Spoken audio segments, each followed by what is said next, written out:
Okey, setiap video kelas cikgu boleh ditonton di YouTube channel cikgu, ya, iaitu Cikgu Rafi Sejarah. Okey, dan insyaAllah dalam masa terdekat ini kamu boleh tonton juga video klip pendek, okey, iaitu di Instagram dan juga di TikTok. Okey, so cikgu juga akan terlibat dan juga terbabit dalam Instagram dan juga TikTok. So cikgu akan postkan video-video pendek berkaitan kelas-kelas kita dalam TikTok dan juga Instagram. InsyaAllah, ya, insyaAllah untuk perkongsian semualah. Okey, bagus. Okey, terima kasih banyak Zarif. So ini adalah usaha untuk kita kata kongsi ilmu lah. Kongsi ilmu, ya. Baik. So, kita lihat di sini berkaitan dengan pandangan tokoh. Baik Faribah. So masing-masing nak apa share pula apa masing-masing punya hashtag. Baik. Okey, baik. Okey. Kita lihat di sini. Okey, beberapa orang tokoh telah memberikan tafsiran. Okey, memberi tafsiran mereka tentang kedaulatan yang sesuai dengan zamannya. Tafsiran ni maksudnya kita kata sebagai definisi. Tokoh-tokoh ini memberikan definisi kedaulatan. Contohnya, kita lihat di sini Aristotle. So, Aristotle, dia kata kedaulatan ni sebenarnya ialah kuasa tertinggi dalam sistem pemerintahan sesebuah negara. Kuasa tertinggi, the highest power dalam sistem pemerintahan, dan kedaulatan juga merujuk kepada kerajaan yang terikat oleh undang-undang. So, ini pandangan Aristotle. Dan kita tahu Aristotle ini dia hidup semasa zaman tamadun Yunani. Tafsiran ni macam pandangan ke? Okey. Sebenarnya tafsiran ni adalah definisi ataupun boleh dikatakan sebagai pandangan mereka tentang kedaulatan. Pandangan mereka tentang kedaulatan. Tetapi dia hampir sama. Macam Aristotle kata kuasa tertinggi dan juga kerajaan yang terikat oleh undang-undang. Tetapi kalau Ibn Khaldun pula. Ibn Khaldun kita tahu dia adalah ilmuwan Islam yang mana dia hidup pada sekitar abad yang ke-9 dan abad ke-10 Masihi. So dia kata, Ibn Khaldun dia kata, kedaulatan ini sebenarnya ialah kekuatan dan kekuasaan sesebuah negara. Berasaskan apa tahu? Semangat kekitaan bangsanya. Okey. Jadi semangat kekitaan bangsanya. So, kekuatan semangat kekitaan yang diiringi dengan kekuatan semangat beragama menyebabkan sesuatu bangsa rela untuk berkorban demi mencapai cita-cita yang sama. Dan kalau kita lihat di sini, apa maksud semangat kekitaan bangsanya tu? Maknanya semangat kekitaan ini merujuk kepada semangat yang mana ini semua kita punya. Kita ini bangsa yang sama. Contohnya macam kalau kamu lihat, kamu dah pernah menonton filem Mat Kilau kan? Cikgu yakin semua pelajar telah menonton filem Mat Kilau.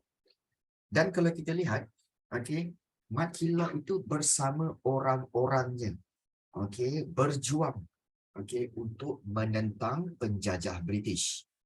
Jadi, bila dia berjuang itu, kenapa mereka berjuang beramai-ramai? Kerana semangat kekitaan. Kita ini bangsa Melayu. Kita ini bangsa tanah Melayu.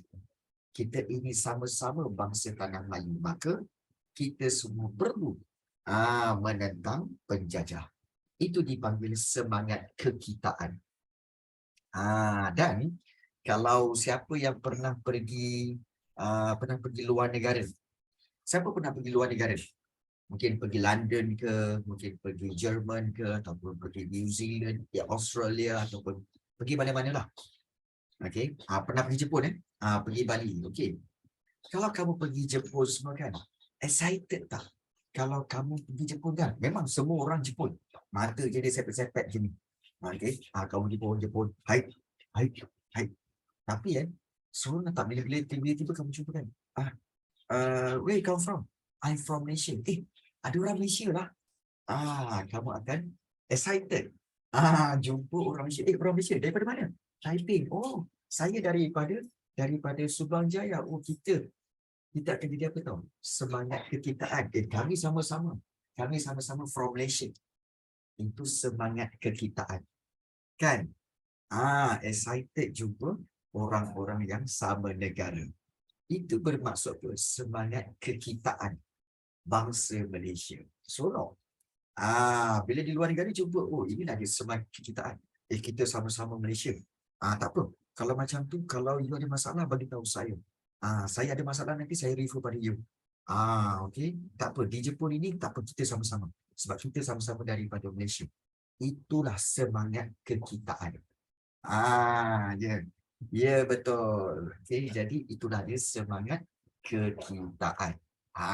Jadi kekuasaan negara ini sebenarnya berasaskan semangat kekitaan bangsanya, dan semangat kekitaan ni lagi kuat bila ada semangat beragama. Maknanya bila kita jumpa orang yang sama-sama agama seperti kita. Macam kita tengok tadi kan, kita jumpa bangsa Malaysia di Jepun. Ini Malaysia ni. Kemudian kita jumpa, you Muslim? Ya, are you Muslim? Yes. Saya Muslim juga. Oh, Alhamdulillah kan. Jadi kita rasa apa? Semangat satu negara dan juga semangat agama. Memang best gila jumpa. Oh, kat sini kat mana? Kat Jepun ni kat mana? Kita nak solat pun semua. Jadi semangat, semangat beragama. Semangat kekitaan bangsanya dan semangat beragama. Begitu juga kalau macam kita kata Indian pun sama. Kalau orang India daripada Malaysia pergi Jepun, jumpa orang India daripada Malaysia di Jepun juga. Oh, seronoknya. Kan? Jadi sama-sama agama, sama-sama bangsa. Jadi kekuatan itulah yang kita kata kekuatan bagi kedaulatan. Jadi kalau kita lihat kekuatan semangat kekitaan bangsanya campur dengan kekuatan semangat beragama, ini menyebabkan sesuatu bangsa tu rela untuk berkorban demi mencapai cita-cita yang sama. That's why dalam filem Mat Kilau kalau kita tengok, orang-orang Melayu itu berjuang bersama-sama dan mereka sama-sama semangat beragama. Sebab itu mereka sanggup rela untuk berkorban demi mencapai cita-cita yang sama. So, itu dipanggil kedaulatan dari sudut Ibn Khaldun. So, Ibn Khaldun kata apa? Kedaulatan ialah kekuatan dan kekuasaan sesebuah negara berasaskan semangat kekitaan dan semangat beragama sesuatu bangsa. Itu kata Ibn Khaldun. So, semangat itu penting. Baik, itu Ibn Khaldun. Baik, bagaimana pula dengan Jean Bodin? Jean Bodin ini adalah salah seorang ahli falsafah politik Perancis. Di mana bila disebut Perancis bermakna apa yang disebutkan ini adalah ketika zaman revolusi Perancis. Kalau kamu ingat lagi sejarah tingkatan 4 bab 2 kan, ada revolusi kan, nasionalisme kan, revolusi keagungan, revolusi Amerika dan revolusi Perancis. So Jean Bodin ini adalah daripada kelahiran daripada semangat revolusi Perancis. So dia kata apa? Kedaulatan ini merupakan kuasa tertinggi dalam sesebuah negara. Jadi kedaulatan ini sifat dia kekal. Ya, betul. Dia orang hapus sistem raja mutlak kan cikgu? Ya, betul. Kedaulatan ini sifat dia kekal. Dan mempunyai kuasa tidak terbatas. It's unlimited power. Kedaulatan ini is unlimited power untuk membuat undang-undang, kemudian mentafsir undang-undang dan melaksanakan undang-undang itu. So, dengan ada kedaulatan, maka dia ada kuasa untuk buat undang-undang. Dan sifat kedaulatan itu dia kekal. Dia sampai bila-bila dia kekal. Jadi itulah dia kedaulatan, iaitu kuasa tidak terbatas untuk membuat undang-undang. Dan kuasa tidak terbatas itu adalah kuasa yang tertinggi. Dan itu tafsiran daripada Jean Bodin, iaitu daripada ahli falsafah politik Perancis. Baik. Daripada tiga orang ini, kita nampak lihat bahawa secara umumnya kedaulatan itu ialah kuasa tertinggi lah. Tetapi bila kita tengok daripada Tunku Abdul Rahman, dia lain sikit. Tunku Abdul Rahman ni dia punya tafsiran dia lain sikit. Iaitu, dia kata kedaulatan ini dibina, kedaulatan ini dibina berdasarkan prinsip kebebasan dan keadilan yang sentiasa memperjuangkan kebajikan dan kesejahteraan rakyat. Ini kata siapa? Tunku Abdul Rahman Putra Al-Haj, iaitu Perdana Menteri Malaysia yang pertama. Kalau kita fikirkan, kenapa Tunku Abdul Rahman boleh memberi tafsiran seperti ini? Kerana Tunku Abdul Rahman lah yang berusaha untuk dapatkan kemerdekaan, betul? Jadi Tunku Abdul Rahman kata apa? Kita perlu membina kedaulatan. So kedaulatan tu apa, tuanku? Tunku. Kedaulatan tu ialah kita prinsip kebebasan dan keadilan. Yang mana sentiasa memperjuangkan kebajikan dan kesejahteraan rakyat. So itulah kedaulatan. So kedaulatan ini dibina berdasarkan prinsip kebebasan dan keadilan yang sentiasa memperjuangkan kebajikan dan kesejahteraan rakyat. Maknanya, Tunku Abdul Rahman ni sebenarnya dia tafsirkan kedaulatan itu kuasa tertinggi. Tetapi kuasa tertinggi itu mestilah memperjuangkan rakyat. Memperjuangkan rakyat. Itu paling penting. Kata Tunku Abdul Rahman Putra Al-Haj. So ini dikatakan sebagai kedaulatan daripada Tunku Abdul Rahman. So kalau kamu lihat di sini, kalau kamu tengok Tunku Abdul Rahman, dia pakai tengkolok. Nampak tak pakai tengkolok? Tetapi nampak tak apakah perbezaan antara tengkolok yang beliau pakai dengan tengkolok yang cikgu pakai? Perasan tak?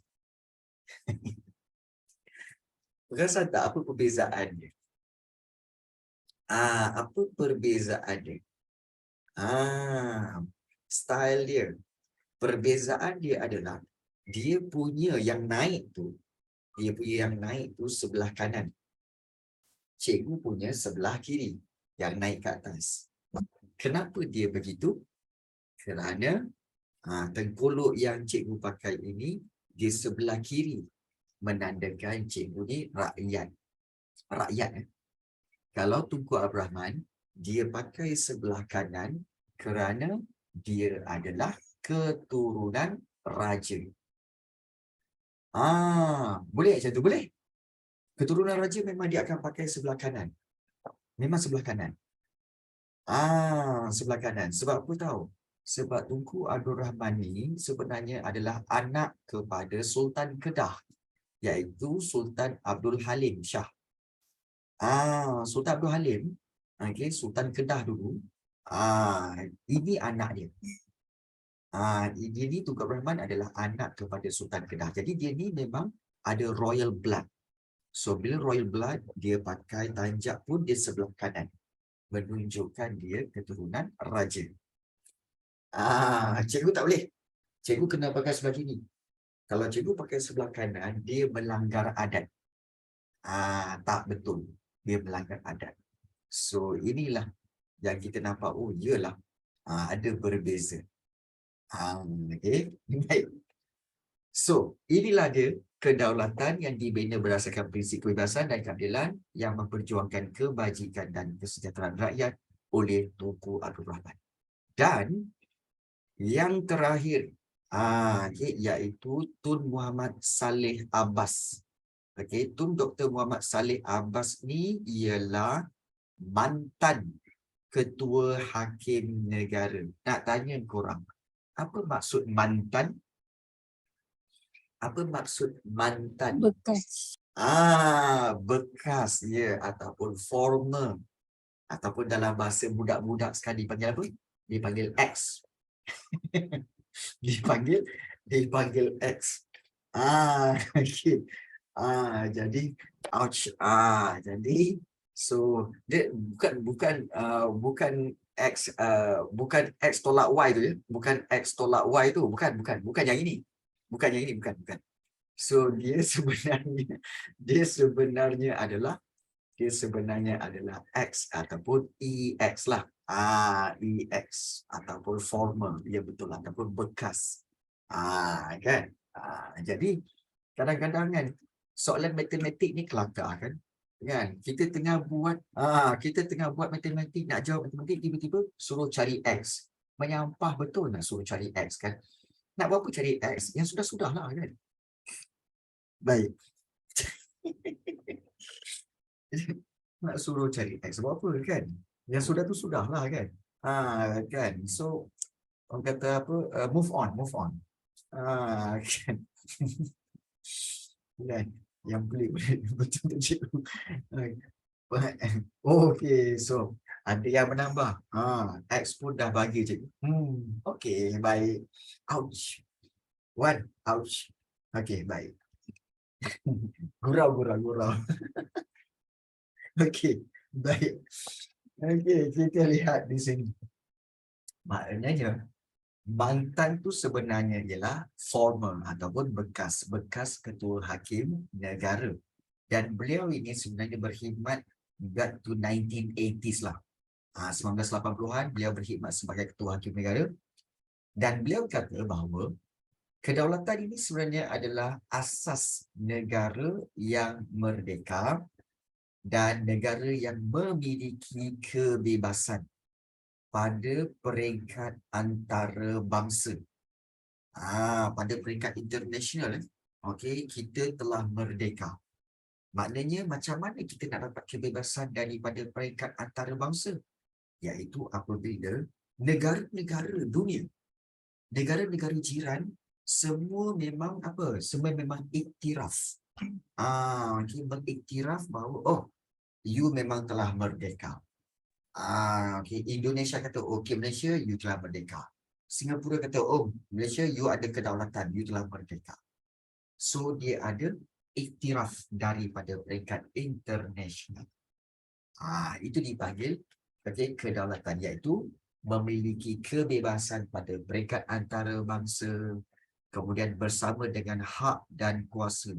Ada hak, ada kuasa untuk mengatur urusan dalam negeri. Maknanya urusan dalam negara tanpa telunjuk asing.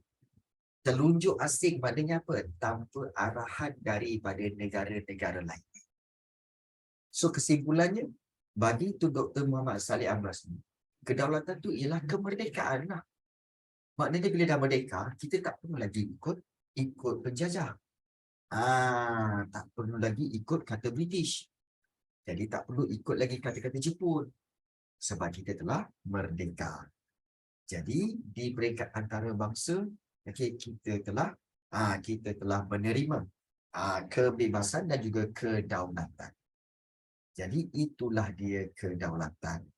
Daripada tafsiran pandangan 5 orang tokoh, iaitu daripada Aristotle, Ibn Khaldun, John Bodin dan juga Tunku Abdul Rahman, serta kita lihat daripada Tun Dr. Muhammad Saleh Abbas.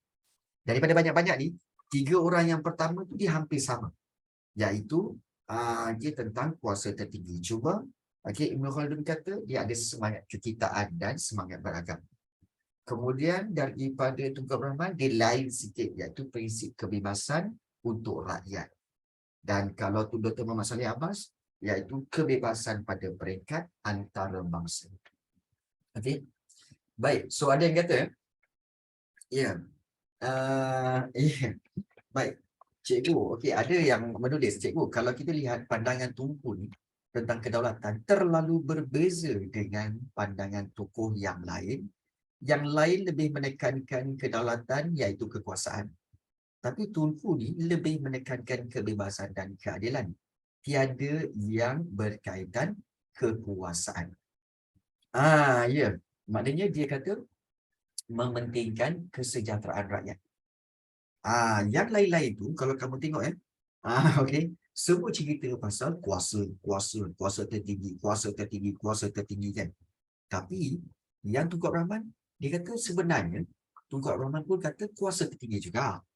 Tetapi kuasa tertinggi itu mesti berasaskan kebebasan, keadilan, okey, yang memperjuangkan rakyat.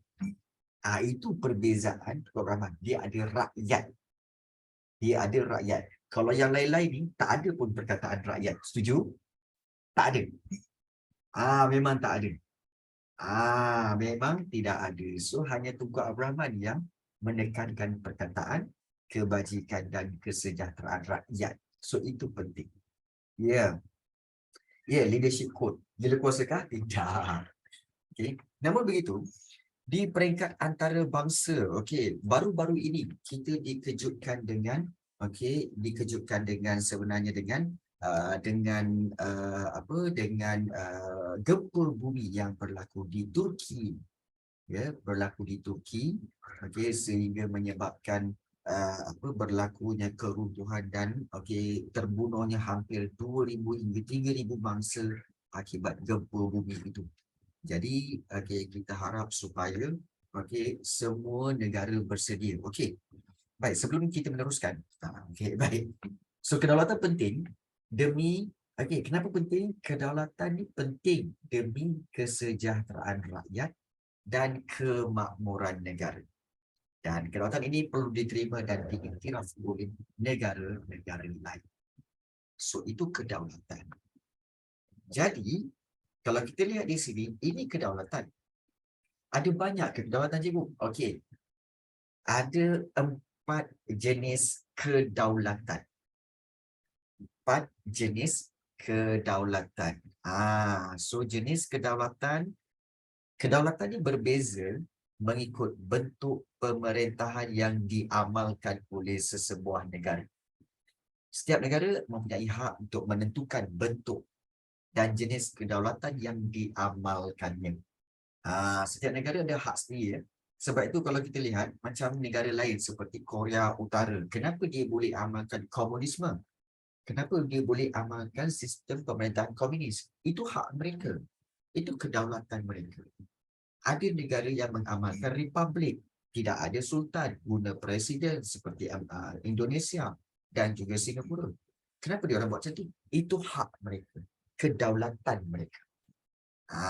Jadi kita perlu menghormati kedaulatan negara-negara lain. So itu dipanggil hak bagi kedaulatan negara masing-masing. Baik.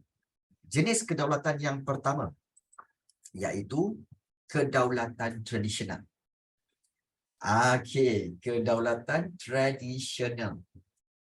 Kedaulatan tradisional ini merujuk kepada apa? Sistem pemerintahan berkuasa mutlak yang menguasai sepenuhnya segala urusan negara. Segala urusan negara terletak kepada raja. Kedaulatan ini wujud sejak tamadun awal manusia lagi, dan kedaulatan negara kita pula berpaksi kepada kedaulatan raja-raja Melayu. Kedaulatan terletak pada kekuasaan dan kewibawaan raja. Sebab raja pemerintah yang mempunyai kuasa tertinggi. Jadi, kedudukan dan kedaulatan raja diperkukuh oleh taat setia rakyat. Maksudnya di sini apa, cikgu? Maksudnya, kedaulatan tradisional ini sebenarnya memang dah wujud sejak kerajaan alam Melayu yang kamu belajar masa form 2 dulu. Funan, Campak, Angkus, kan? Memang kedaulatan itu telah wujud. Dengan apa? Dengan adanya raja. Raja Sriwijaya, Raja Funan, kan? Itu kedaulatan mereka. Tapi sebelum tu tak ada ke, cikgu? Sebelum tu ada apa? Mesopotamia. Kamu belajar masa form 1, tamadun Mesopotamia, tamadun Mesir Purba. Ada Firaun, ada Raja Mesopotamia. Mereka juga berkuasa mutlak.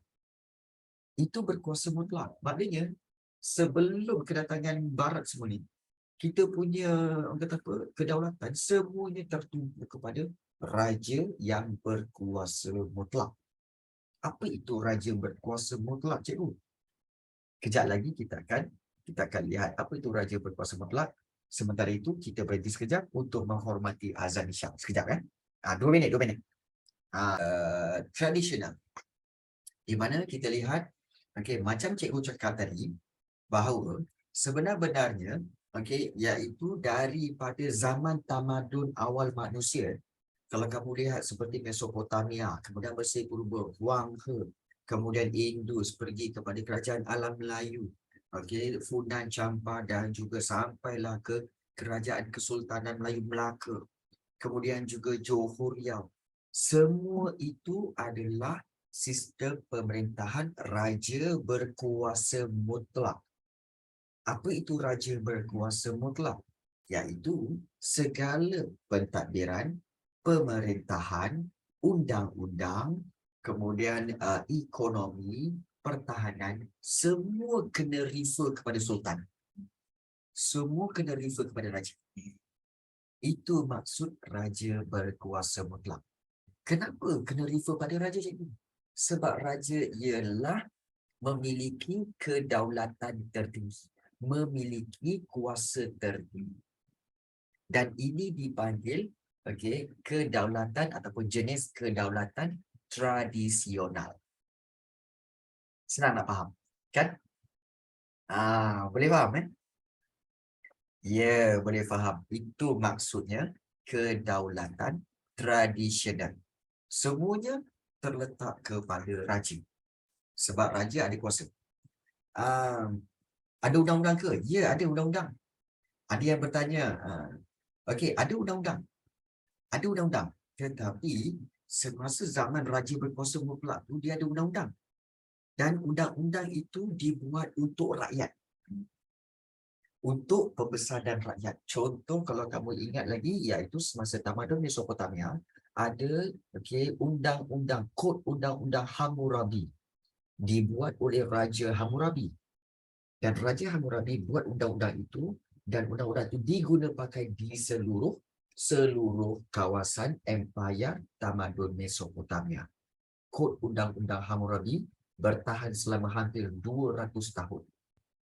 So siapa yang buat tu? Raja Hammurabi. Raja Hammurabi. Jadi, okey, memang ada undang-undang dan raja yang buat undang-undang. Dalam Kesultanan Melaka kita lihat iaitu Hukum Kanun Melaka. Hukum Kanun Melaka dibuat oleh Raja Muzaffar ataupun Sultan Muzaffar Shah. Okey, dan disiapkan oleh Sultan Mahmud Shah. Maknanya sultan-sultan yang buat. Untuk siapa? Untuk rakyat. Okey. So ada yang tanya, okey, itulah apa maksud dia berpaksi pada kedaulatan raja-raja Melayu. Maknanya di sini, okey, kedaulatan tradisional ni yang kamu kata tengok, kedaulatan negara kita pula berpaksi. Berpaksi tu maksudnya apa? Okey, pada kedaulatan raja-raja Melayu. Okey, iaitu bertumpu. Kedaulatan negara kita ni dulu tertumpu kepada kedaulatan raja-raja Melayu. Itu maksud berpaksi. Bertumpu. Centralize on raja-raja Melayu. On the power. Bertumpu. Bertumpu tu apa? Okey. Sebenarnya, kita kata, kita punya sovereignty ni, kedaulatan negara kita ni sebenarnya come from raja-raja Melayu. The main source of kedaulatan negara kita, kedaulatan tradisional kita, the main source-nya ialah apa? Raja-raja Melayu. Itu bahasa mudahlah kalau kamu nak faham tentang berpaksi. The main source of power ialah raja-raja Melayu. The main source of power. Itu dipanggil kedaulatan tradisional. Bertumpu ataupun kita kata dia centralized. The power is centralized, okay, in king's hands. Ya, betul. Maknanya kedaulatan negara kita ni, daulat di negara kita ni kerana berdaulatnya raja-raja Melayu tu. Ya, betul. itulah kedaulatan tradisional. Tradisional. Itu tradisional. Okay, itu tradisional. Kalau comparekan pula, bandingkan pula dengan kedaulatan moden, of course, okay, tradisional, okay, opposite-nya adalah modern, betul? Kedaulatan tradisional, something yang tradisional, dia punya opposite-nya adalah modern. So, of course, yang kedua ialah kedaulatan moden. Okay, moden pun ada cikgu? Ada. Kedaulatan moden ini, okay, muncul, dikaitkan dengan idea kemunculan negara bangsa. Bila muncul negara bangsa, iaitu semasa revolusi keagungan di England dulu, tahun 1688 tu, dengan revolusi Perancis. So munculnya revolusi keagungan dan revolusi Perancis yang kamu belajar masa form 4 dulu, bab 2. Bila munculnya revolusi keagungan, munculnya revolusi Perancis, maka muncullah kedaulatan moden. Dia based on negara bangsa. Jadi, kedaulatan ini dikaitkan dengan apa? So, kedaulatan ini bukan lagi tentang king. It's not about king. It's not about kita kata sebagai emperor, bukan. Tetapi dikaitkan dengan hak rakyat dan kerajaan berperlembagaan. Hak rakyat maknanya kedaulatan moden is focus on rakyat punya hak dan juga fokus kepada kerajaan berperlembagaan. What is kerajaan berperlembagaan ni, cikgu? Kerajaan berperlembagaan ni, kalau direct translation dia macam ni. Ya betul. Okey, kalau kita lihat kedaulatan ataupun kerajaan berperlembagaan, kerajaan berperlembagaan ni sebenarnya bermaksud, perlembagaan maksudnya apa? Perlembagaan maksudnya undang-undang. Maksudnya di sini kerajaan bertu apa? Bertu ada. Jadi kalau bertu ialah maksudnya ada dan ada undang-undang. Means kerajaan berperlembagaan maksudnya kerajaan yang ada undang-undang. Jadi so ini kedaulatan moden. Ada hak rakyat dan juga ada kerajaan berperlembagaan. Selepas Perang Dunia Pertama, kalau kita lihat, selepas First World War dulu, kedaulatan dikaitkan dengan nasionalisme. Maknanya, kita belajar form 4 dulu kan. Bila kedaulatan ni, it's about semangat cintakan negara. Yang gunakan unsur persamaan rumpun bangsa, persamaan bangsa. Yang kita belajar dulu kan, iaitu persamaan bangsa. Bangsa Jerman dengan Jerman dia, bangsa Austria dengan Austria dia, bangsa Itali dengan Itali. So persamaan rumpun bangsa dan bahasa untuk apa? Bila dah sama bahasa, sama bangsa, maka mereka akan bentuk negara bangsa masing-masing. It's not about king anymore. It's about rakyat yang sama-sama bangsa, mereka buat negara mereka. Mereka buat negara mereka. Jadi, macam kedaulatan negara kita, kedaulatan negara kita sebagai sebuah negara bangsa lahir hasil gabungan negeri yang dikenali sebagai Persekutuan Tanah Melayu pada 1957 dan Persekutuan Malaysia pada tahun 1963. Jadi, inilah dia kedaulatan moden. Yang mana moden is about negara bangsa. Kalau tradisional, is about king. King yang ada total power. Dia raja berkuasa mutlak. Tapi kalau moden, dia berasaskan kepada negara bangsa. Iaitu negara yang sama-sama bangsanya dan mereka membentuk sebuah negara yang ada undang-undang dan juga mementingkan hak rakyat. So itulah perbezaan kedaulatan tradisional dan juga kedaulatan moden. Baik.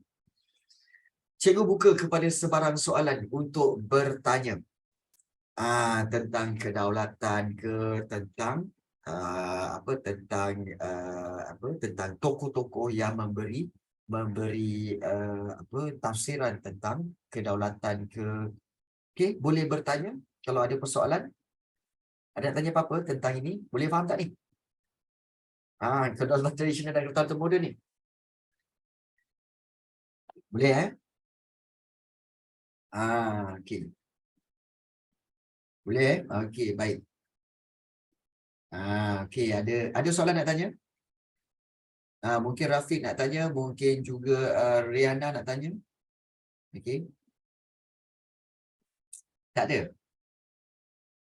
Okey. Boleh faham Baik. Kalau okey, kalau boleh faham, okey bagus.